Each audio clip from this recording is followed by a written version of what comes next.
कहते हैं कि ये कथा यदि आप सुन लो, समंतक उपाख्यान, तो व्यक्ति, इस उपाख्यान को वरदान है कि व्यक्ति को बेवजह जीवन में कभी कलंक नहीं लग सकता अगर इस कथा को सुन ले तो। क्योंकि यहां ठाकुर जी ने सबके कलंक अपने ऊपर लिए, भगवान के ऊपर कलंक लगा दिया।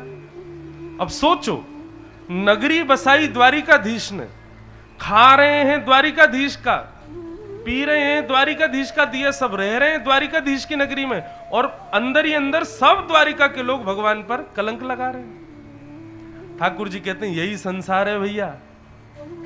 तुम चाहे कितनी व्यवस्थाएं कर दो, तुम चाहे किसी के लिए कितना भी त्याग कर दो, तुम चाहे किसी के लिए कितने भी उपकार कर दो, तुम्हारे ऊपर एक बात आ जाएगी तो तुम्हारे अपने भी तुम्हारे ऊपर कलंक लगा देंगे। भगवान बोले इन द्वारिका के लोगों को बसाया मैंने, इनकी सारी व्यवस्था मैंने की, आज इन्होंने एक बार भी नहीं सोचा कि हम किसके प्रति हम दुर्भाव रख रहे हैं। ये द्वारिकाधीश हमारे प्राणनाथ। भगवान बोले यही है गृहस्थाश्रम। विवाह के बाद तो असली जीवन शुरू होता है, तब पता चलता है कि जीवन किसको कहते हैं। आप लोग ज्यादा अनुभवी हो, हम तो आपके अनुभव से अनुभवी हैं, वैसे तो हमारा कोई अनुभव नहीं है। और ये सब कथा सुन के भय और लगता है अनुभव सहने में। भगवान के ऊपर कलंक लगा तो भगवान मुस्कुराने लगे। स्वधर्मा सभा में सब लोग जाकर के बोले, भगवान बाहर द्वारिका में आपके प्रति बड़ी नकारात्मक चर्चाएं चल रही हैं। भगवान बोले इससे क्या सीखने को मिला है पता है? किसी की भी वस्तु हो, आप सद्विचार से भी सही उसके प्रति कभी लोभ मत करो। लोभ पाप का कारण है बंधु। कोई कितना भी श्रेष्ठ व्यक्ति हो, उसके पास कोई वस्तु और आपको लग रहा है कि इस वस्तु से सबका कल्याण हो सकता है, तो इतना भाव रखना भी एक लोभ है, वो भी मत करो।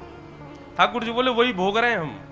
हमने सोचा कि मणि से सबका कल्याण हो, इसलिए मणि मांगने चले गए, और देखो अब क्या हो गया। ठाकुर जी बोले अब कलंक लगाए तो भैया छुटाएंगे भी हम ही, चलो। देखो भगवान से हमने एक और चीज सीखी कि ठाकुर जी पर कलंक लगा तो ठाकुर जी व्यथित नहीं हुए, दुखी नहीं हुए, सबको जाकर के बोल नहीं रहे हैं कि भाई मैंने ऐसा नहीं किया ना, मौन रहे ठाकुर जी। क्यों? क्योंकि यदि आप सत्य हो तो आपको ज्यादा बयानबाजी करने की जरूरत नहीं है। आप यदि उचित हो तो आपको ज्यादा प्रस्तुत करने की जरूरत नहीं कि मैं ठीक हूं, मैंने ऐसा नहीं किया। सत्य है तो सत्य का एक स्वभाव है बंधु, कितना भी छुपा लो एक दिन प्रकट हो ही जाएगा। सत्य एक ऐसा प्रकाश है सूर्य की तरह, कितना भी ढक लो, इतना सा भी सुराग मिल गया तो वहीं से रोशनी भीतर प्रवेश करेगी। सत्य ऐसा ही है, जरा भी कहीं से आपने जगह छोड़ी वहीं से सत्य प्रकट हो जाएगा। ठाकुर जी बोले जब हम गलत हैं ही नहीं तो हमको सबको जाके प्रमाण क्यों देना है कि मैं गलत नहीं हूं? कुछ नहीं बोलना, चुप रहो। कई लोगों ने प्रस्ताव दिया, बोले द्वारिका में लोगों का भोजन अन्न बंद करवा दें, सब आपकी कृपा से हो रहा है और आप पे ही सब लोग। भगवान बोले नहीं, कुछ नहीं करना है, चलने दो सब। और अर्धरात्रि में द्वारिकाधीश सेना लेकर के वन में ढूंढने के लिए गए, कहां है प्रसेन ढूंढो, तो मरा हुआ प्रसेन वन में मिला, लेकिन उसके पास मणि नहीं थी। वहां शेर के पैर के निशान थे, ठाकुर जी उसके पीछे पीछे गए तो आगे शेर भी मरा पड़ा था, उसके पास भी मणि नहीं थी। वहां भालू के पैरों के निशान, ठाकुर जी उसके पीछे गए तो एक गुफा में प्रवेश किए, वहां वो मणि रखी थी। भगवान ने जैसी मणि उठाई तो एक भालू ने भगवान के ऊपर आक्रमण किया। 18 दिन तक ठाकुर जी ने युद्ध किया। 18 दिन बाद भालू की नस नस ढीली हो गई, वो समझ गया कि ये द्वारिकाधीश हैं, राम जी हैं। चरणों में प्रणाम करते हुए अपना परिचय दिया, नाथ मैं जामवंत हूं। भगवान ने हृदय से लगाया और सब वृत्तांत बताया, इस मणि की वजह से हम पर कलंक लगा है। जामवंत जी ने मणि दी और मणि के साथ अपनी पुत्री जामवती का हाथ दिया। नाथ आज आप स्वयं चल के द्वार पर आए हो, मेरी बेटी को स्वीकार करो। और भगवान का दूसरा विवाह श्री जाम्बती के साथ में हुआ। बोलो जाम्बती रमण भगवान की। कितने रमण हो गए? रुक्मणी रमण, जाम्बती रमण। अब आगे चलो। ठाकुर जी मणि लेकर के आए, ये मणि मणि के चक्कर में 3 दिखाई और गवाही दी जामवंत और जामवती जी ने कि ये मणि आई और ठाकुर जी लेके आए। द्वारिका के लोग कान पकड़ के क्षमा मांगने लगे, भगवान हमने आप कलंक लगाया, हमें इतने में ही सत्ता पलट गई। कलंक भगवान यादव पर जिसकी वो मणि, बोले इसने भगवान के ऊपर गलत आरोप लगाया। पा रहा, लोग हार लेके खड़े तो सत्यजित बोला कैसे बचूं, तभी उसे तो नहीं चाहता था कि मेरी लड़ाई कर दी थी का नाम सत धनवा और लेकिन रात बदल गया सज्जे तो अब इससे कुछ नहीं, भगवान को इसको मेरे पास मतलब तो इस बचो बस। आप यदि लोग से आप तो और पाप प्रवेश कर लोग इतना तक जाते यार आज खतरनाक बीमारी होती है। कैंसर होता था तो कहते कि पीते होते हैं, ये सिगरेट बहुत पीते हैं, ये ऐसा खाते हैं इसलिए होता है। आजकल जिस व्यक्ति ने कभी सौंफ तक नहीं खाई उसको भी कैंसर हो जाता है। पता नहीं चलता भयंकर बीमारियां कब किसको कहां से लग जाए। ऐसे ही भैया लोभ, ये महाभयंकर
बीमारी है।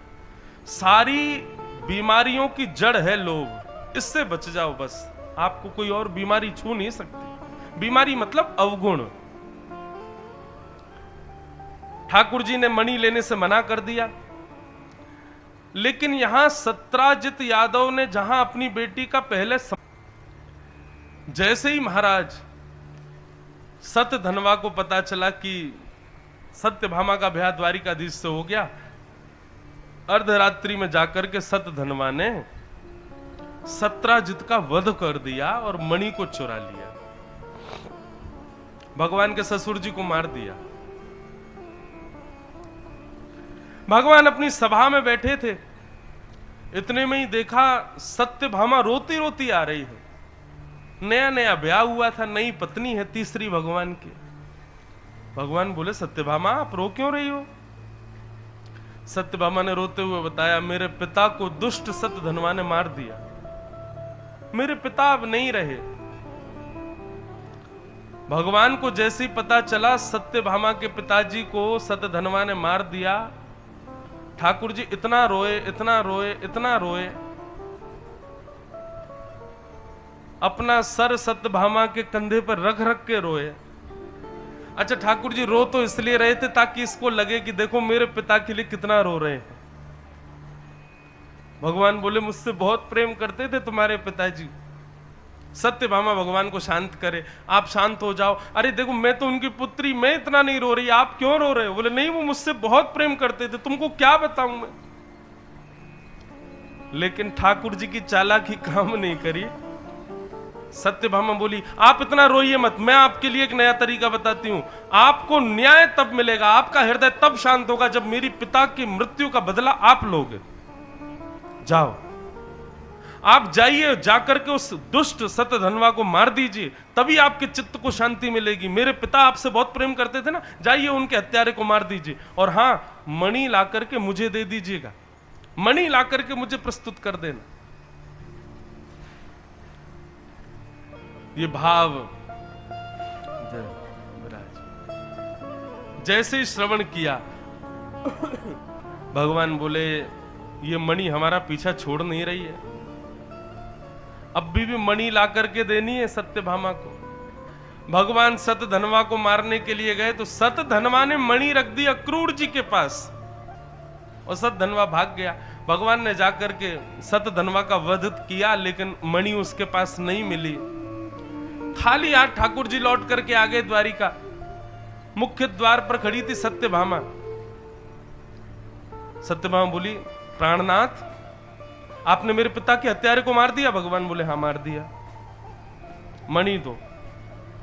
भगवान बोले, मैंने उसको जांचा था, उस पर मणि मिली नहीं, उसके पास मणि नहीं थी, कहीं रखी होगी उसने। तो बंधुओं, सत्यभामा के मन में आ गया कि इनकी दृष्टि तो बहुत पहले से मेरे पिता की मणि पर थी, जरूर मणि निकाल के इन्होंने कहीं छुपा ली है, मुझे देना ना पड़े इसलिए ये नाटक कर रहे हैं, झूठ बोल रहे हैं। भगवान बोले, धन्यो गृहस्थाश्रम, ये गृहस्थाश्रम है भैया, ये हमारी पत्नी है, ये हमारी जीवन संगिनी है, यही शक कर रही है हमारे ऊपर। ठाकुर जी बोले, लेकिन अगर आप सत्य हो तो आपको प्रमाण देने की जरूरत नहीं है, चुप हो जाइए, मौन रहिए। आप सत्य हो तो प्रमाण मिलेगा।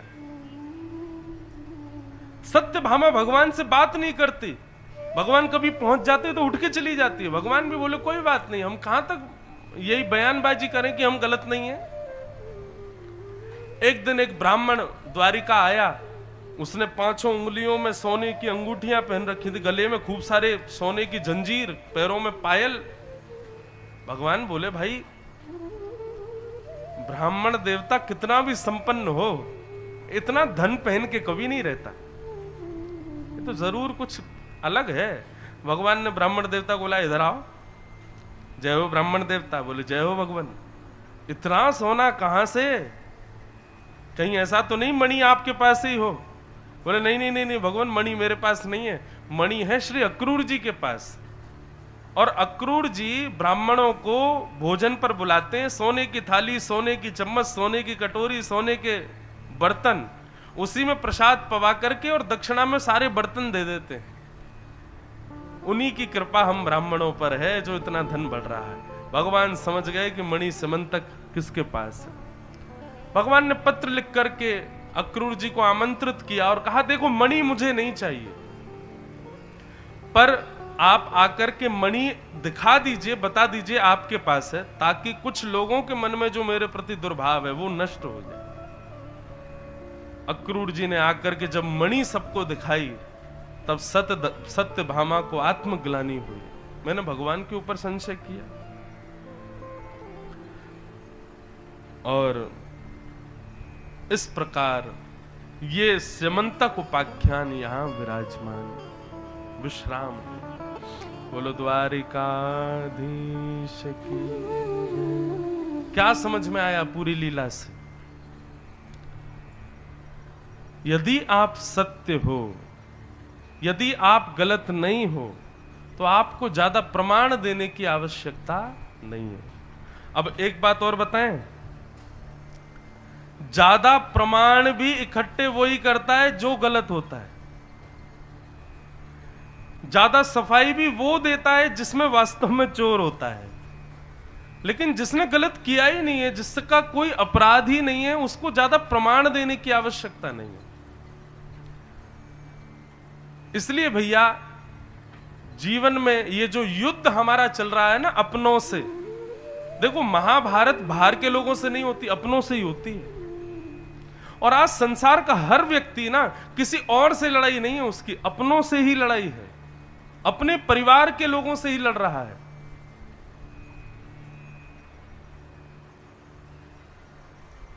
कितनी विचित्र बात है। अगर आप थोड़ी सूक्ष्मता से विचार करो तो हमारा युद्ध पड़ोसी अड़ोसी किसी से है ही नहीं, अपनों से ही है। और यही तो महाभारत ने सिखाया हमको। पर युद्ध भड़ कब जाता है, आप पर कोई आरोप या आपके प्रति किसी के अंदर दुर्भावना, और आप उसको प्रमाण देने लग जाओ। ठाकुर जी कहते हैं सत्य को प्रमाण की आवश्यकता नहीं है। इसलिए सत्य हो तो मौन हो जाओ, एक दिन अपने आप सत्य प्रकट होकर प्रमाण दे देगा। और दूसरी बात इस कथा से हमने क्या सीखी, जरूरी नहीं है कि सब लोग आपको केवल प्रेम ही करेंगे। इस पृथ्वी का जब मंथन हुआ तब अमृत निकला था, लेकिन यह क्यों भूल जाते हो कि विष भी निकला था। सब आपसे केवल प्रेम करेंगे, सब आपको केवल प्यार करेंगे, सबको आप अच्छे ही लगोगे, ऐसा नहीं है। भगवान कहते हैं जब हम भी किसी को कुरूप लग सकते हैं, हमारे भीतर भी किसी को दोष दिख सकता है, तो आप तो सामान्य मानव हो, आप में क्यों नहीं दिखेगा। इसलिए भैया सहज रहो, प्रमाण की आवश्यकता नहीं। इस प्रकार भगवान के 3 ब्याह हुए, रुक्मणी, सत्यभामा और जाम्बती। भगवान का 4था ब्याह हमारी वृंदावन की अधिष्ठात्री श्री यमुना महारानी के साथ में हुआ। श्याम सुंदर श्री यमुने महारानी की जय। बंधु, यमुना जी जो है ना, यमराज की बहन है। मैं कथाओं में आजकल निवेदन करने लगा हूं कि भैया वृंदावन में भीड़ तो बहुत बढ़ गई, लेकिन लोग दर्शन की विधा नहीं जानते। भरतपुर के लोग ध्यान से सुनो, वृंदावन चतुर्व्यूह रूप से विद्यमान है। सीधे बिहारी जी, सीधे राधा रमन, राधा वल्लभ जाने से काम नहीं बनेगा। चतुर्व्यूह रूप में प्रवेश करो वृंदावन में। सबसे पहले वृंदावन जाओ तो वहां की रज को प्रणाम, वृंदावन का पहला रूप, वहां की रज को प्रणाम करो। आप छठी करा से जैसे ही अंदर प्रवेश करते हैं, 1 मिनट का समय निकाल के गाड़ी से उतरिए और वहीं दंडवत कीजिए वृंदावन को, रज को प्रणाम कीजिए। दूसरा, वृंदावन के वृक्षों को, लता गुल्म पत्रों को प्रणाम कीजिए। वो साधारण नहीं है, कोई संत ऋषि गोपियां हैं, प्रतीक्षा में बैठे हैं ठाकुर जी की अत्यंत लीला के लिए, अंतरंग लीला के लिए। तीसरा, पहले रज को प्रणाम, फिर वृक्ष वल्लरी लता गुल्मों को प्रणाम, उसके बाद ब्रजवासियों को प्रणाम। ब्रज में आओ तो जो भी ब्रजवासी दिखें उनको हाथ जोड़ के दंडवत करो, प्रणाम करो। और चौथा, वृंदावन की महारानी श्री यमुना जी को प्रणाम। इन चारों को जब प्रणाम कर लो तब जाना वृंदावन बिहारी के पास। आपने 8th पास की नहीं, 9th पास की नहीं, 10th में आप पढ़े नहीं, सीधे आप कॉलेज जाने का प्रयास करोगे, हाई स्कूल करोगे नहीं, तो फिर कॉलेज में निश्चित है कि बिना पैसा के फेल ही हो जाओगे। तो ठाकुर जी जो है ये यूनिवर्सिटी लेवल है, उससे पहले वृंदावन के स्कूल में तो जाओ। वृंदावन के स्कूल स्वरूप ये रज रानी, वृंदावन के लता गुल्म पत्र रानी, वृंदावन के ब्रजवासी और श्री यमुना महारानी। पहले इन चारों को प्रणाम करो, फिर बिहारी जी जाओ। आप फिर हमको याद करोगे, बिहारी जी कुछ बदले बदले से दिखाई देंगे। वृंदावन पहले आपको स्वीकार करे तब बिहारी जी स्वीकार करेंगे। जब वृंदावन ही स्वीकार नहीं करेगा तो बिहारी जी के कितने भी दर्शन कर लो। आज लाखों लोगों की भीड़ वृंदावन में हो गई है, सब बिहारी जी को देखना चाहते हैं, लेकिन बिहारी जी ने स्वीकार गिनती के लोगों को ही कर रखा है। ठाकुर जी के नेत्रों के अधिकारी बनना है तो पहले वृंदावन के चतुर्व्यूह रूप को प्रणाम करो। अब वृंदावन की चर्चा आई है, आज कथा का विश्राम है, तो हमने एक दिन सप्त देवालयों को प्रणाम किया था। हमसे बहुत लोग बोले महाराज जी एक दिन और सुनाओ, तो चलो आज उन सप्त देवालयों को पुनः प्रणाम कर लेते हैं, वृंदावन को। बंधुओं, इस पद में एक खास बात और है कि 7 ठाकुर जो वृंदावन में प्रकट हुए, उनको किन्होंने प्रकट किया, उनके नाम भी इस पद में है। अच्छा, एक बात और, वृंदावन के बिहारी जी, राधा रमन, राधा वल्लभ, जयपुर के गोविंद देव जी, गोपीनाथ जी, करौली के मदन मोहन जी और पन्ना के जुगल किशोर, ये 7 ठाकुर हैं वृंदावन के। वास्तव में इनका प्रादुर्भाव कैसे हुआ? वास्तव में बंधुओं, प्रादुर्भाव तो कुछ कथा ऐसी है कि विशेष रूप से गोपीनाथ, गोविंद देव और मदन मोहन, ये 3 ठाकुर तो भगवान के परपौत्र वज्रनाभ ने इनको बनवाया। कथा ऐसी आती है कि भगवान जब अपनी लीला प्रस्थान करके चले गए तो अष्टपटरानियों को तो ठाकुर जी अपने संगी ले गए, परंतु 16,100 भगवान की जो राजकुमारियां थी, पत्नियां थी, उनको भगवान पृथ्वी पर ही छोड़ गए और भगवान के परपौत्र बज्रनाभ उन सबको लेके वृंदावन आ गए।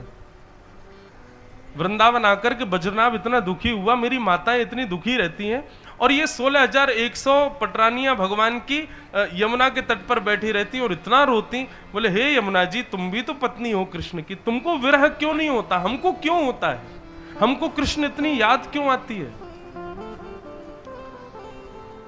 तब बज्रनाभ ने चिंतन किया कि मेरा एक ही कर्तव्य है, अपनी माताओं की पीड़ा दूर करना।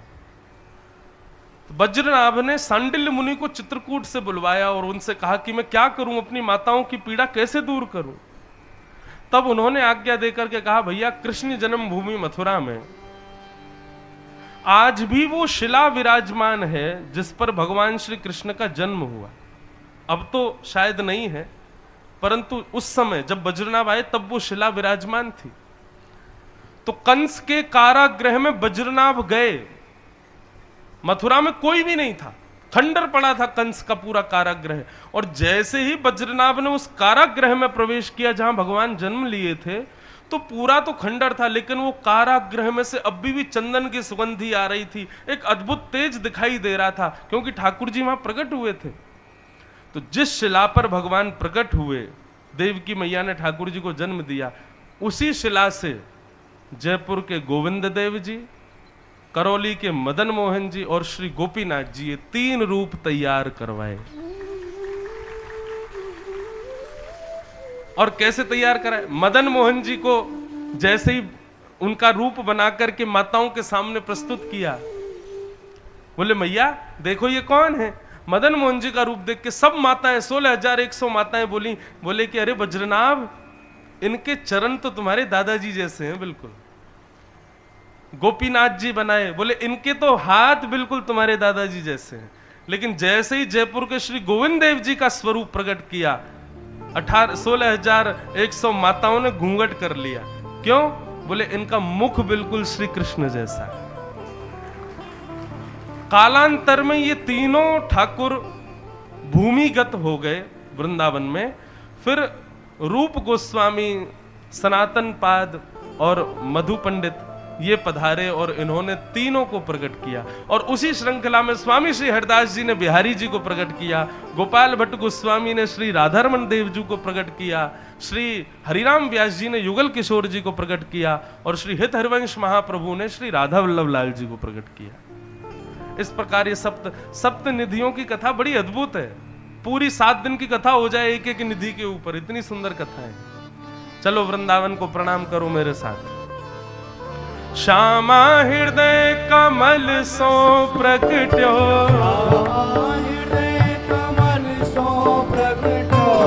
श्यामा हृदय कमल सो प्रगट्यो। बंधुओं, पूरी पृथ्वी को ब्रह्मा ने बनाया है, लेकिन हमारा वृंदावन श्री जी ने अपने हाथ से बनाया है। वृंदावन ब्रह्मा जी की कृति नहीं है। किशोरी जी ने गोलोक धाम में बैठ करके वृंदावन के एक एक कण को अपने हाथ से निर्माण किया है। इसलिए वृंदावन सामान्य नहीं है, श्री जी के द्वारा बनाया गया है। श्यामा हृदय कमल सो प्रगट्यो, श्यामा हृदय कमल सो प्रगट्यो, और श्याम हृदय कुभार, वृंदावन प्यारो वृंदावन, वृंदावन प्यारो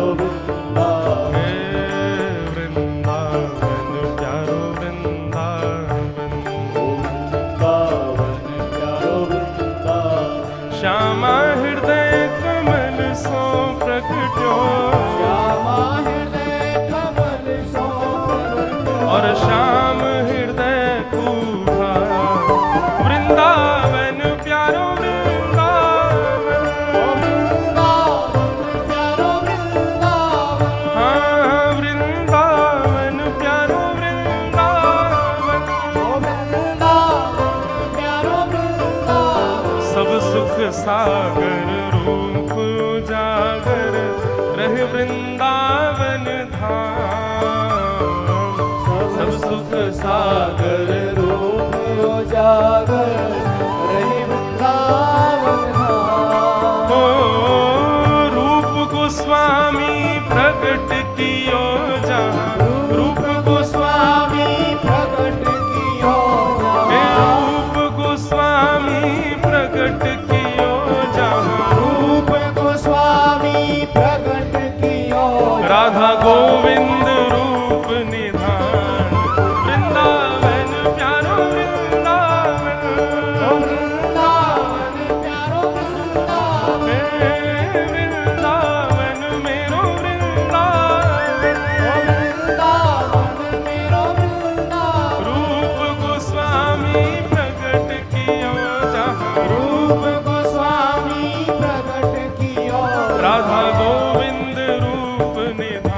जन मन सुख धाम, विहरत निश दिन गलिन में ब्रज जन मन सुख प्यारो ब्रज जन मन सुख धाम, प्यारो ब्रज जन मन सुख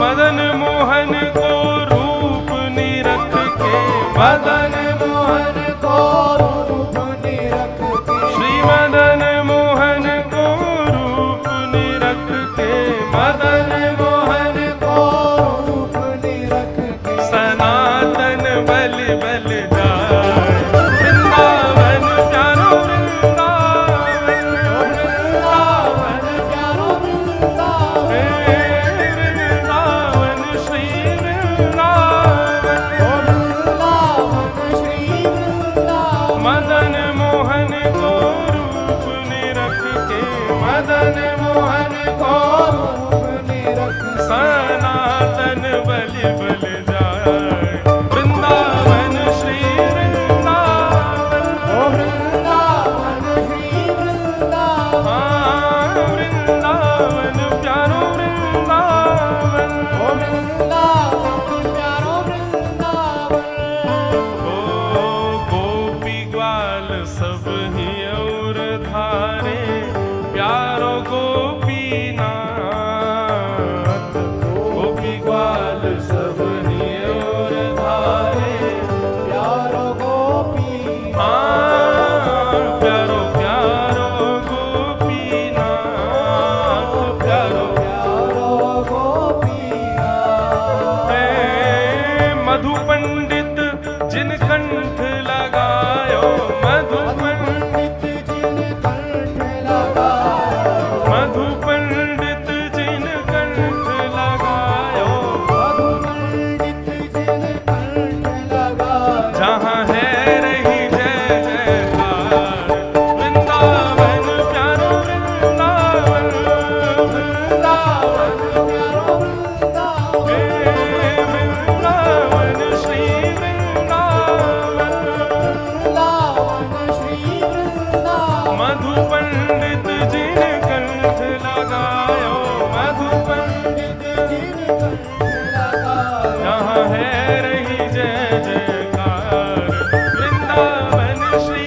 वृंदावन, वृंदावन श्री वृंदावन, हे वृंदावन प्यारो वृंदावन, वृंदावन प्यारो वृंदावन, गोपाल भट्ट की हृदय वेदना प्रगट्यो शालिग्राम, गोपाल भट्ट की हृदय वेदना प्रगट्यो शालिग्राम, प्यारो प्रगट्यो शालिग्राम, प्यारो प्रगट्यो शालिग्राम,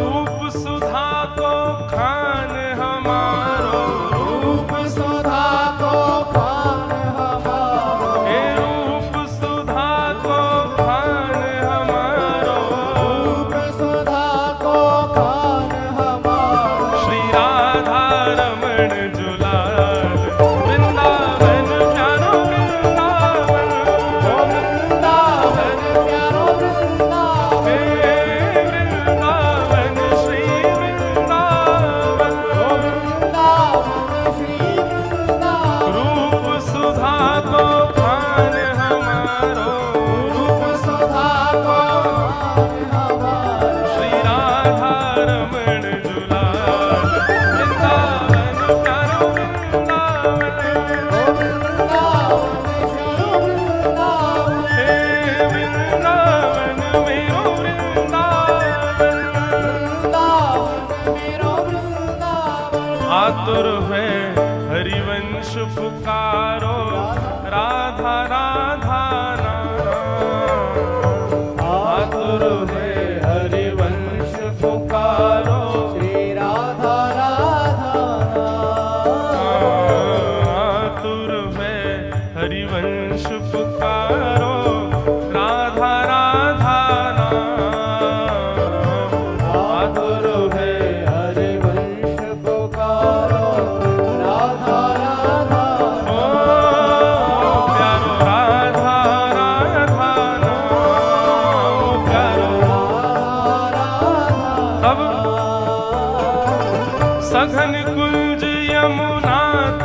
आयो, सघन कुंज यमुना तट आयो, सघन कुंज यमुना तट आयो, यमुना तट आयो। श्री राधा वल्लभ लाल वृंदावन प्यारो वृंदावन, वृंदावन प्यारो वृंदावन, वृंदावन श्री वृंदावन, वृंदावन श्री वृंदावन। सघन कुंज यमुना तट आयो, सघन कुंज यमुना तट आयो, श्री राधा वल्लभ लाल वृंदावन प्यारो वृंदावन, वृंदावन प्यारो वृंदावन, वृंदावन मेरो वृंदावन, वृंदावन मेरो वृंदावन। युगल किशोर को लाड़ लड़ायो, नवल कुंज ही अमान, युगल किशोर को लाड़ लड़ायो, नवल कुंज ही हे प्यारो नवल कुंज ही अमान, प्यारो नवल कुंज ही कुंजनी कुंजन की रज धारे, कुंजनी कुंजन की रजधारे, कुंजनी कुंजन की रज धारे, कुंजन कुंजन की रजधारे। जहाँ व्यास युगल यश गाए, वृंदावन प्यारो वृंदावन, वृंदावन प्यारो वृंदावन, वृंदावन श्री वृंदावन, वृंदावन श्री वृंदावन। कुंजनी कुंजन की रज धारे, कुंजन कुंजन की रजधारे। जहाँ व्यास युगल यश गाए, वृंदावन मेरो वृंदावन, वृंदावन मेरो वृंदावन, हे वृंदावन प्यारो वृंदावन। वृंदावन प्यारो वृंदावन। महाराज पूरे त्रिनों लोकों में 14 भुवन कहलाते हैं, और उन 14 भुवनों की सबसे सुंदर वस्तु हमारे वृंदावन में है। भुवन चतुर्दश की सुंदरता, निधिवन करत विहार, भुवन चतुर्दश की सुंदरता, निधिवन करत विहार। भुवन चतुर्दश की सुंदरता, निधिवन करत विहार, भुवन चतुर्दश की सुंदरता, निधिवन करत कौन? विहार। हे श्यामा प्यारी बांके बिहारी, श्यामा प्यारी बांके बिहारी, हे श्यामा प्यारी कुंज बिहारी, श्यामा प्यारी कुंज बिहारी। और जय जय श्री हरिदास वृंदावन प्यारो वृंदावन, वृंदावन प्यारो वृंदावन, वृंदावन श्री वृंदावन, वृंदावन श्री वृंदावन। श्यामा प्यारी बांके बिहारी, श्यामा प्यारी बांके बिहारी, हे श्यामा प्यारी बांके बिहारी, श्यामा प्यारी बांके बिहारी। और जय जय श्री हरिदास वृंदावन प्यारो वृंदावन, वृंदावन प्यारो वृंदावन, हे वृंदावन मेरो वृंदावन, वृंदावन मेरो वृंदावन। जिनकी कृपा से यह रस प्रगट्यो, वृंदावन अभिराम, जिनकी कृपा से यह रस प्रगट्यो, वृंदावन अभिराम। किनको किनकी कृपा से गा रहे हैं हम लोग? परसों हम सबके मध्य पधारे थे प्यारे श्री गिरधर लाल, उन्हीं के द्वारा ये वृंदावन रस प्रकट भयो है। जिनकी कृपा से यह रस प्रगट्यो, वृंदावन वृंदावन अभिराम। जिनकी कृपा से है रस प्रकट वृंदावन अभिराम।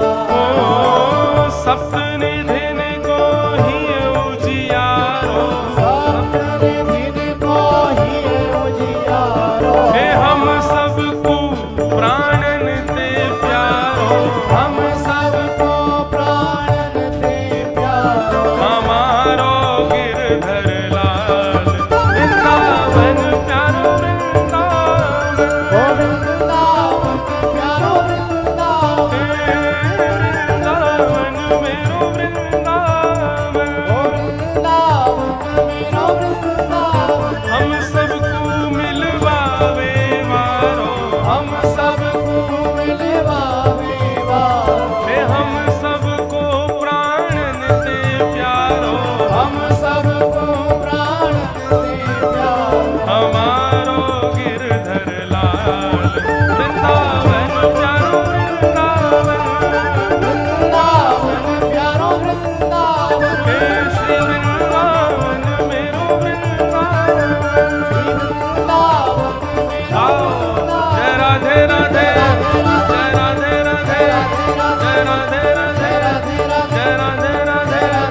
कृष्ण भान दुलारी, कृष्ण भान दुलारी, बरसाने वारी, बरसाने वारी। जय राधे राधे, जय राधे राधे, जय राधे राधे, जय राधे राधे।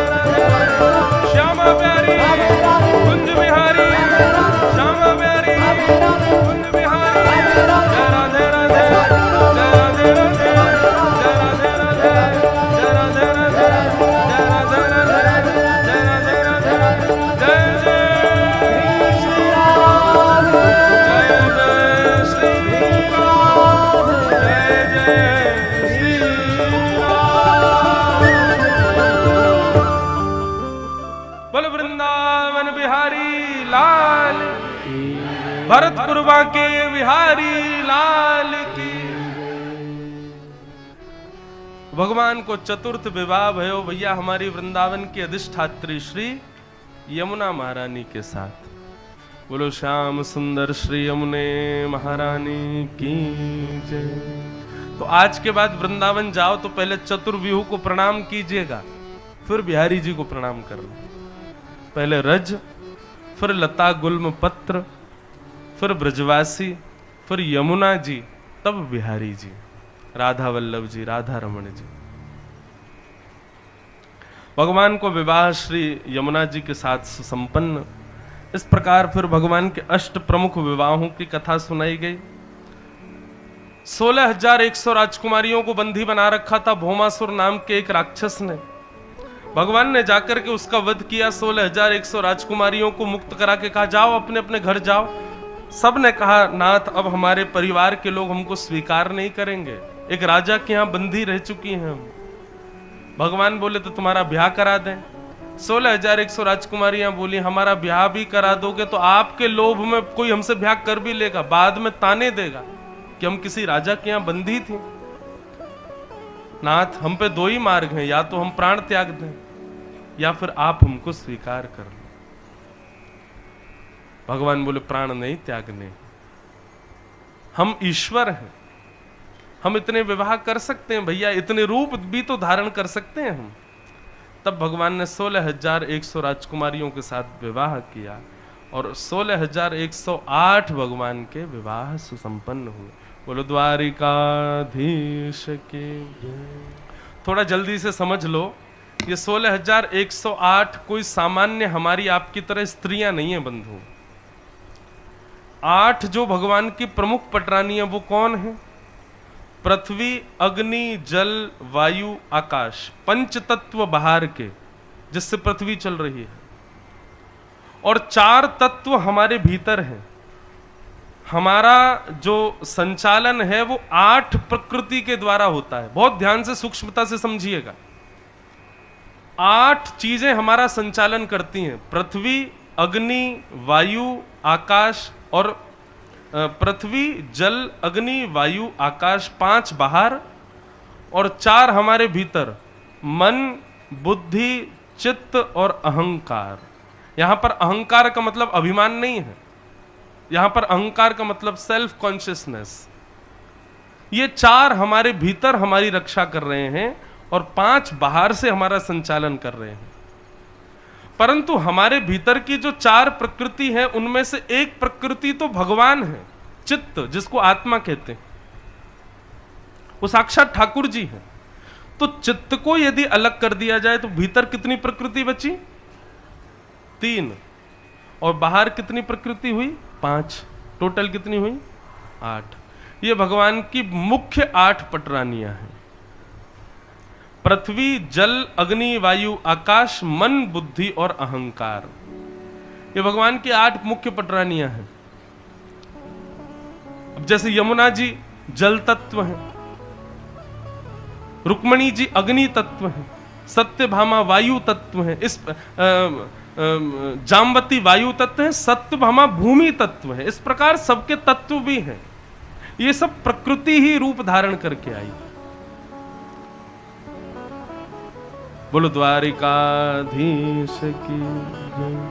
वर्षा है गई भैया, आपकी कथा सुसंपन्न हुई है। बोलो वृंदावन बिहारी लाल की। 7 दिन आगे पीछे तो वर्षा भाई कथा में नहीं भाई ना। आज कथा की पूर्णाहुति में देखो पुष्प बरसा रहे हैं देवता, और ये ज्यादा बरसाएं उससे पहले तो हम पोथी लेके चले जाएंगे यहां से।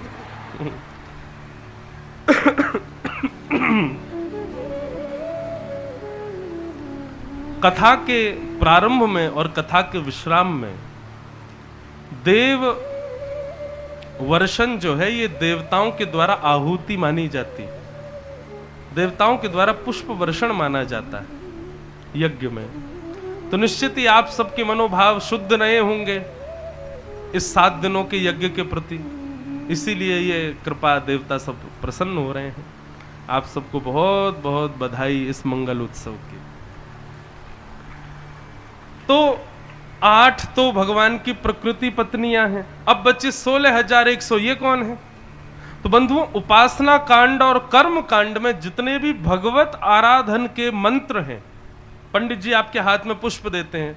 वंशी विभूषित करा नवनीर दावात पीतांबराधरुण बिंब फलाधर उष्ठात पूर्णेन्दु सुंदर मुखाधर विंद नेत्रात कृष्णात परम किमपि तत्त्वमहं न जाने। पंडित जी कहते हैं इस पुष्प को हाथ में लेके शंकर जी का ध्यान करो, इस पुष्प को हाथ में लेके गणेश जी का ध्यान करो, इस पुष्प को हाथ में लेके भगवान बालकृष्ण का ध्यान करते हुए उनके चरणों में छोड़ दो। तो इस प्रकार 16,100 भगवान की आराधना के मंत्र ही पत्नी बनकर के आए और भगवान ने उनसे ब्याह किया। कोई सामान्य स्त्रियां नहीं है। और रही बात भगवान की दिनचर्या ग्रहचर्या यहां दिखाई गई, तो ठाकुर जी 16,100 रानियों के साथ एक साथ अलग अलग रूप धारण करके रहते हैं। 16,108 रूप धारण करके ठाकुर जी विहार करते हैं। इस प्रकार भगवान की दिनचर्या ग्रहचर्या सबका वर्णन किया। राजसूय यज्ञ जरासंध का उद्धार और कुरुक्षेत्र में जाकर के भगवान के द्वारा सब सूर्य ग्रहण का यज्ञ करना, वो सब बताया गया। आगे भगवान के सुंदर सखा सुदामा जी का चरित्र सुनाया। भगवान के एक सखा हैं। बंधुओं, मित्र और सखा 2 होते हैं। मित्र कौन? जो कभी कभी मिले, जरूरत पड़ने पे मिले, काम से ही मिले, बिना काम के कभी पूछे भी ना, उसको मित्र कहते हैं। लेकिन सखा मतलब कोई काम नहीं है फिर भी मिले, संग खावे संग रहवे संग पीवे संग सोवे संगी सब क्रिया करे, उसको सखा कहते हैं। संसार के लोग हमारे मित्र हो सकते हैं लेकिन ठाकुर जी हमारे सखा हैं। भगवान सखा बनाते, मित्र नहीं बनाते। तो कृष्ण से आसीत सखा कश्चित, भगवान के एक सखा थे, उनका नाम था सुदामा। सुदामा जी में बंधुओं 3 लक्षण थे। कौन कौन से?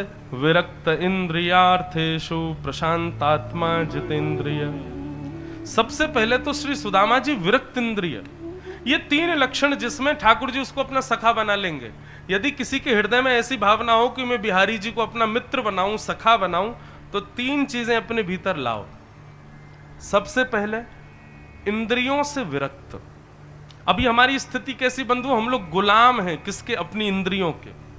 जीभ जो कहती है हम उसको खिलाते हैं, कान जो कहते हैं हम उसको सुनाते हैं, आंख जो कहती है हम दिखा देते हैं। हम इंद्रियों की इच्छा पूरी करते हैं, इसलिए हम इंद्रिय आसक्त हैं। लेकिन ठाकुर जी का सखा बनना है तो विरक्त इंद्रिय बनो, इंद्रियों से विरक्त हो जाओ। इंद्रिय कहे कि मुझे गोलगप्पे खिलाओ, लेकिन आप जबरदस्ती उसको रोटी खिला के ही शांत करो, बोले नहीं गोलगप्पा नहीं मिलेगा तुझे।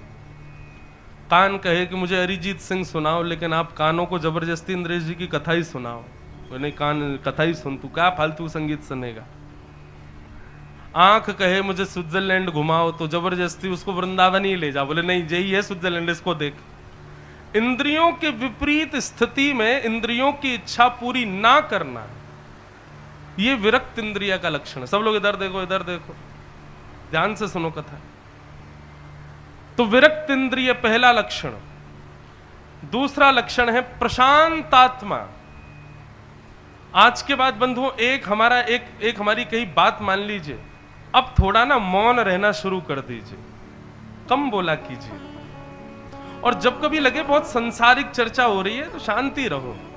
जब लगे हाँ कोई इससे कुछ निकलने वाला है, इस चर्चा से कुछ बढ़िया बात है, तो ही चर्चा करो, बाकी जितना हो सके मौन रहो। आयु दो चीजों से कम होती है, एक तो ज्यादा अन्न खाने से और एक ज्यादा बोलने से। आप कहोगे महाराज जी फिर तो आपकी आयु बहुत कम होती होगी, 4 घंटा बोलती रहते हो नॉन स्टॉप, बिल्कुल शांति नहीं होते। जब बोलो सो हरि कथा, मुंह खोलो तो मुख से कोई भगवत चर्चा निकले, उसमें दोष नहीं। ये सांसारिक चर्चा जितनी ज्यादा करोगे ना उतने विवेक शून्य होते चले जाओगे। मुझे बड़ा आश्चर्य होता, मेरी उम्र 27 वर्ष और मेरे पास में 60-60 वर्ष के लोग आते हैं, वो आके कहते हैं आपने हमको जो बात बताई पिछले 60 वर्ष में हमको समझ नहीं आई। तो मुझे लगता है कि ये कैसे संभव हो सकता है, वो मुझसे ज्यादा अनुभवी व्यक्ति है। इसका एक ही उपाय है, जितना हो सके मौन रहो। मौन रहने से आपके विचार आपके भीतर ही नई नई भावनाओं को जन्म देते हैं और वो भावना ही आपको कर्म करने में सहायक बनती। इसलिए भैया आज हमारी कई एक बात मान लेना, अब थोड़ा ना मौन रहना शुरू करो, नियम बना लो। सांसारिक भगवत फालतू की चर्चा करनी ही नहीं है। थोड़ा बहुत हंसी मजाक हो गया बात ठीक है, और लगे हैं बस उसने क्या पहने था, उसने कितना दिया, वो क्या कर रहा है, उसके क्या चल रहा है, उसकी फैक्ट्री में कितना काम, उसकी दुकान कैसी चल रही है, ये सब चर्चाएं बंद करो अब। हाँ, जीवन बहुत कम बचा है, काय को फालतू की चीजों में निकाल रहे हो। अब बहुत कम दिन है हम लोगों के पास में, हमको निपटना है जल्दी जल्दी। बहुत सही समय में जन्म हो गया हमारा, हमारे आने वाली पीढ़ी बहुत खतरनाक समय देखने वाली है, हम लोग बहुत सही समय जा रहे हैं। इसलिए भैया जीवन के जो 4 दिन बचे हैं ना, काम करते चलो, नाम रटते चलो, हर समय कृष्ण का ध्यान धरते चलो, काम की वासना को मिटाते चलो, कृष्ण गोविंद गोपाल गाते चलो। सुख में फूलो मती, दुख में भूलो मती, प्राण जाए मगर नाम भूलो मती, मुरली वाले को मन से रिझाते चलो, कृष्ण गोविंद गोपाल गाते चलो। श्री कृष्ण गोविंद हरे मुरारे, हे नाथ नारायण वासुदेव 24 घंटे आपकी जीभ पर चलता रहे, कुछ भी करो लेकिन मन ही मन भजन होता रहे, बस भगवत स्मरण, बस इतना कर लीजिए, कुछ करने की आवश्यकता नहीं आपको। खूब बढ़िया पैसा कमाओ, खूब धन कमाओ, खूब बड़े बड़े घर बनाओ, लेकिन सदा हृदय से दीन रहो और ठाकुर जी के दास बने रहो, और कुछ नहीं करना है। तो सुदामा जी का पहला लक्षण इंद्रियों से विरक्त, दूसरा लक्षण प्रशांत, बहुत शांत रहते हैं सुदामा जी, और तीसरा लक्षण जितेंद्रिय, अपनी इंद्रियों को केवल भगवत संबंधी वस्तु देते हैं। कान को वही देंगे जिसमें ठाकुर जी का नाम मिलित हो, आंखों को वही दिखाएंगे जहां ठाकुर जी हो, जीभ को वही देंगे जिसमें ठाकुर जी का भोग लगा। आज के बाद एक नियम और बना लीजिए, कम से कम 5 इंद्रियों को गिनिए और इन 5 इंद्रियों का नियम बना लीजिए कि इनको भगवत विमुख वस्तु देनी ही नहीं है। और 5 कोई और नहीं तो 5 आंख, नाक, जीभ, कान और हाथ। इन 5 को अब आज के बाद वही देना है जो भगवत प्रसाद है। आंख उसी वस्तु के प्रति आकर्षित हो जहां कृष्ण विराजमान, कान उसी बात के प्रति आकर्षित हो जिसमें कृष्ण चर्चा, जीव वही वस्तु पाए जो भगवत भोग हो, हाथ वहीं थिरके, वहीं नाचें, वहीं करताल बजावें जहां कृष्ण विराजमान है। बस ये 5 चीजें आप प्रारंभ कर दो और एक शांत रहना शुरू कर दो, बस आप भक्ति के पथ पर खूब चलोगे, आगे अग्रसित होते रहोगे। ये 3 लक्षण सुदामा जी के भगवान के सखा हैं। ठाकुर जी का दर्शन करने के लिए द्वारिका गए, द्वारिका में जाके द्वारपालों से बताया हम भगवान के सखा हैं। द्वारपालों ने जाकर भगवान को बताया कि आपके सखा खड़े हैं द्वार पर, नाम उनका सुदामा। भगवान के दर्शन के लिए हजारों राजा खड़े थे, बड़े विशिष्ट आदमी ठाकुर जी से मिलने के लिए आए थे, भगवान प्रसाद पा रहे थे। यदि सामान्य व्यक्ति से मिलना हो तो कम से कम 1 महीने का समय है ही नहीं ठाकुर जी के पास, लेकिन ठाकुर जी सब छोड़ छाड़ करके दौड़े मुख्य द्वार पर और खड़े हुए सुदामा जी को जाके हृदय से लगा लिया। सुदामा जी का स्वागत करते हुए द्वारिका के राज सिंहासन पर सुदामा जी को बिठा दिया। बंधुओं, भगवत संबंधी कोई व्यक्ति कभी मिले और भगवान का कभी दर्शन कभी मिल रहा हो, उस समय 1000 काम आ जाएं, उनको प्रणाम करो, पहले उसका स्वागत करो, पहले उसको प्रणाम कर लो, उसके बाद अपना कार्य करिए। ठाकुर जी भी सुदामा जी को देख के सब काम छोड़ के भागे और सुदामा जी का स्वागत किया। सुदामा जी के चरण धो करके पूरी द्वारिका में छिड़काव करवा दिए। सुदामा जी प्रसाद पा करके थोड़ी देर में ही वापस जाने की जिद करने लगे, भगवान ने भी रोका नहीं। रुक्मणी जी बोली, अरे आपके मित्र इतनी दूर से आए, रोक लो थोड़ी देर। भगवान बोले नहीं नहीं, जाने दो इनको। बाद में ठाकुर जी ने रुक्मणी जी को बताया, हमारी भाभी सुशीला अन्न जल त्याग के व्रत कर रही है कि सुदामा जी सही सलामत वापस आ जाएं। आप कह रही हो 4-5 दिन और रोक लो इनको, हमारी सुशीला भाभी का व्रत पूर्ण होना चाहिए, सुदामा जी को जाने दो। सुदामा मंदिर देख डरे, यहां तो हती मेरी छोटी सी झुपड़िया, अब कंचन महल खड़े। सुदामा जी ने कुछ मांगा नहीं भगवान से, लेकिन ठाकुर जी ने कुछ भी छोड़ा नहीं देने में, सब दे दिया सुदामा जी को। सुदामा जी ने पत्नी से कहा, देवी हीरे की चटनी बनाओ और सोने की बनाओ रोटी, चांदी की दाल बनाओ, प्रेम से पाओ। रहो तुम ही इन महलों में, मैं नहीं रहूंगा। महलों में भजन नहीं हो सकता। एक बात और बता दें बंधुओं, थोड़ा सावधानी से सुनो तो, बहुत व्यवस्थाओं में रहने वाला व्यक्ति भजन नहीं कर सकता। जो बहुत व्यवस्थाएं रखता है, एक एक चीज की व्यवस्था, वो भजन में इतना तत्पर नहीं हो सकता। इसलिए थोड़ी व्यवस्थाओं की कटौती जीवन में रखा करो, थोड़ी अव्यवस्था भी सहा करो। कथा में यदि बहुत व्यवस्था हो जाए ना, तो श्रोता कथा नहीं सुनेंगे, सो जाएंगे कथा में। कथा सुनी इसीलिए जा रही है क्योंकि ज्यादा व्यवस्थाएं नहीं है। पूरा पंडाल एसी करवा दो, सबके लिए सोफे लगवा दो, बीच बीच में वेटर घूमे पानी देते हुए, चाय देते हुए, कथा सुनोगे फिर आप? नहीं, यहां व्यवस्था नहीं है। चिपचिपाहट हो रही है पूरे मुंह पे, बैठ रहे हैं तो पीछे पूरे गीले हो जा रहे हैं पसीने में, कभी कहीं से कोई कोहनी मार रहा है, पीछे से चैन काटी जा रही है, तभी तो कथा समझ में आ रही है, क्योंकि अव्यवस्था है। व्यवस्थित व्यक्ति कथा नहीं सुन, व्यवस्थित व्यक्ति भजन नहीं कर सकता, सीधी बात। इसीलिए राजाओं ने तपस्या की, अपने राजों को त्याग करके गए वन में। क्यों? महलों में भजन थोड़ी होता है, घरों में भजन थोड़ी होता है, भजन तो अव्यवस्था में ही होता है। हम 4 घंटे एक आसन पर बैठे हैं, ये अव्यवस्था ही तो है, इसीलिए कथा सुना पा रहे हैं। मुझे आप खुली छूट दे तो महाराज जी लेट के सुनाओ, पौड़ के सुनाओ, हैं घूमते घूमते सुनाओ, मुझसे प्रवचन नहीं होगा। अब व्यवस्था में ही भजन होता है। सुदामा जी बोले, देवी तुम ही रहो महलों में, मैं तो जा रहा हूं वन में। जैसे ही सुदामा जी जाने लगे, इतने में ही शंख चक्र गदा पद्मधारी द्वारिकाधीश प्रकट हो गए और सुदामा जी से बोले, सुदामा जी व्यवस्था भजन में बाधक है, लेकिन व्यवस्था यदि मेरे द्वारा दी गई हो और व्यवस्थाओं में भी मैं सम्मिलित हूं तो वो बाधा नहीं होती। अब उत्सव हम करते हैं, उत्सव व्यवस्था ही तो है, फूल के बंगले बना रहे हैं, ऐसी व्यवस्था, ये व्यवस्था, व्यवस्था उत्सवात्मक है तो उसमें भजन होगा। लेकिन व्यवस्था यदि भोगात्मक है तो उसमें भजन नहीं होगा। सुदामा जी आपकी ये व्यवस्था कोई भोगात्मक नहीं है, ये व्यवस्था मेरी है, भजनात्मक व्यवस्था है, इसलिए इसमें रहो।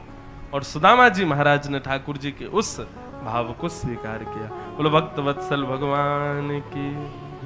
भगवान के कुल को श्राप लगा, भगवान ने बार बार मना किया, फिर भी उनके बालकों ने संतों का अपराध किया और संतों ने यदुवंशियों को श्राप दे दिया, जाओ इस शाम को साड़ी पहना करके लाए हो हमसे पूछने के लिए, बताओ गर्भवती माता है, इसके पेट में पुत्र है कि पुत्री?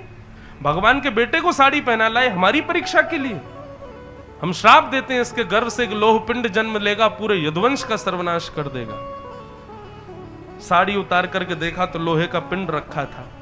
उग्रसेन ने उसको घिस करके समुद्र में फेंकवा दिया, पर समुद्र की लहरों ने उसको किनारे फेंक करके एर का नाम की विषैली घास के रूप में प्रकट कर दिया। यदुवंशियों में किसी बात पर नोक झोंक हुई और नोक झोंकी विशाल युद्ध बन गया। लड़ते लड़ते समुद्र किनारे गए और एर का नाम की घास को स्पर्श करते ही एक दूसरे पर फेंकते ही सबकी मृत्यु हो गई। भगवान अपने कुल का विनाश देख रहे थे अटारी पर खड़े होकर के, और बलराम जी से बोले, देख रहे हो भैया, हमारे कुल के विनाश का कारण मेरे अपने ही पुत्र बन गए। संत अपराध करेंगे तो मैं भगवान पिता होकर के भी तुम्हारी रक्षा नहीं करूंगा। बलराम जी बोले, भगवान अब मुझे भी आज्ञा दो, मैं भी जाऊं वैकुंठ, आपकी व्यवस्था करूं। और श्री बलराम जी महाराज शेषनाग का रूप धारण करके समुद्र में प्रविष्ट हो गए। बोलो बलराम जी महाराज की जय। भगवान प्रभास क्षेत्र में बैठे थे, एक भेलिया ने बाण ठाकुर जी के चरणों में मार दिया। भेलिया ने आकर के क्षमा मांगी। भगवान बोले, तुम्हारी गलती नहीं है, सब मेरी इच्छा से हो रहा है, ये मेरी इच्छा है, जाओ वैकुंठ में जाके राज करो, हम थोड़ा प्रवचन करके आते हैं।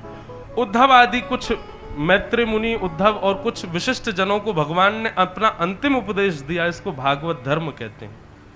मैं हर वर्ष बद्रीनाथ में कथा करता हूं केवल इसी विषय पर, इस वर्ष नहीं की, परंतु हर वर्ष ये उद्धव और कृष्ण संवाद बहुत अद्भुत है। उसके हम 2 श्लोक ही सुनकर के कथा को विराम देते हैं। भगवान कहते हैं, उद्धव अब जो मैं तुम्हें सुनाने जा रहा हूं इसी को भागवत धर्म कहते हैं और इसी को भक्ति पथ कहते हैं। क्या है भक्ति पथ? कायेन वाचा मनसेन्द्रियैर्वा बुद्ध्यात्मना भानुषित स्वभावात् करोमि यत् सकलं परस्मै नारायणायेति समर्पयेत्। भक्ति पथिक का पहला लक्षण अपनी काया से, बुद्धि से, विचार से, कर्म से, शरीर से जो कुछ भी सत्कर्म कर रहा है सबका श्रेय देगा भगवान को। ये मेरी सामर्थ्य नहीं थी, ठाकुर जी ने कृपा की तो मैंने किया। मेरी सामर्थ्य में नहीं है कि मैं कथा कराऊं, मेरी सामर्थ्य में नहीं कि मैं कथा सुनाऊं, आपकी सामर्थ्य में नहीं कि आप कथा सुनो। ये 7 दिन के लिए भगवत कृपा है हमारे ऊपर कि मैं सुना पा रहा हूं, आप सुन रहे हैं और व्यवस्था प्रमुख सब करवा पा रहे हैं। इसमें अपना श्रेय लेना ये सांसारिक राक्षसत्व है, लेकिन इन समस्त सत्क्रियाओं का श्रेय ठाकुर जी को देना ये एक भक्ति पथिक का लक्षण है। मेरी सामर्थ्य नहीं थी, सब बिहारी जी ने कृपा की है, पहला गुण। और दूसरा गुण भगवान बताते हैं कि अपने आंखों के आगे दिखने वाले व्यक्ति में मेरा दर्शन करो। पर मैंने इसको थोड़ा सा नए तरीके से समझा कि हम सब में भगवान को तो नहीं देख सकते, हम इतने अच्छे तो बिल्कुल भी नहीं है कि हम सब में भगवान देखें। देखो अपने अगल बगल में दिख रहे हैं बिहारी जी, नहीं दिखेंगे, लेकिन इतना हम कर सकते हैं कि नेत्रों के आगे जो दिखे उसमें सद्गुण देखें। हमारी स्थिति क्या बंधु, हम सब में दुर्गुण देखते हैं। कहां तक कहें, लोग मेरी कथा में आते हैं तो मेरे में ही दुर्गुण देखे जाते हैं। एक आदमी मुझसे बोला, महाराज जी कथा तो बहुत बढ़िया करते हो आप। मैंने कहा अच्छा, लेकिन बार बार अपने बालों को बहुत छेड़ते हो। मैंने कि मिल गया दुर्गुण। ये मानवीय स्वभाव है कि हम जिसको देखते हैं उसमें हमको दुर्गुण दिखता ही दिखता है। लेकिन भागवत का असर यदि आप पर होगा तो आप दुर्गुण नहीं सद्गुण देखोगे।